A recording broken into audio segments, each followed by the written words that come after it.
Alors bonjour à tous, nous nous trouvons aujourd'hui devant la Légion de la Nature et de l'Environnement de l'Isère. Nous voudrions en fait rencontrer le président de l'association FNE, donc France Environnement Nature, où nous voudrions du coup lui poser plusieurs questions à propos de son association, de comment est gérée la structure et des actions menées. Allez, c'est parti, nous allons découvrir cela maintenant. Voici Monsieur Philippe Dubois, président de l'association France Nature Environnement, que nous rencontrons aujourd'hui et que nous remercions d'avoir pu nous recevoir. FNE est un organisme indépendant qui fédère 40 associations naturalistes réparties dans le département.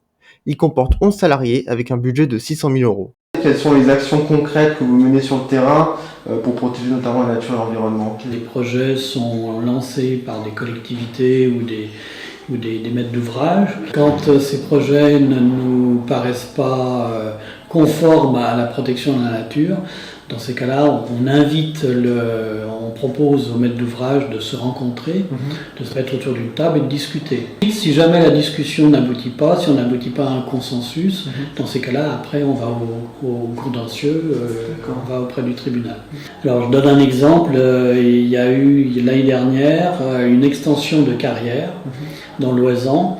L'extension de carrière portait sur une exploitation d'une carrière d'éboulis et qui menaçait le biotope de l'Apollon, qui est un papillon protégé. On a lancé un contentieux, un procès. On a essayé de réunir tout le monde, tous les acteurs autour de la table. On était 2 associations naturalistes à avoir engagé une action et on a réussi à trouver un accord. Moyennant quoi, ce protocole d'accord met fin à l'action juridique qu'on avait engagée. Aujourd'hui, il y a une grosse demande, un besoin d'éducation à l'environnement. Nous organisons par ailleurs le festival du film Nature-Environnement tous les ans, qui a lieu pendant une semaine en automne. Ensuite, nous avons abordé le projet du Parlement pour la rivière Isère, qui a pour but de réfléchir aux droits de la nature pour une meilleure protection.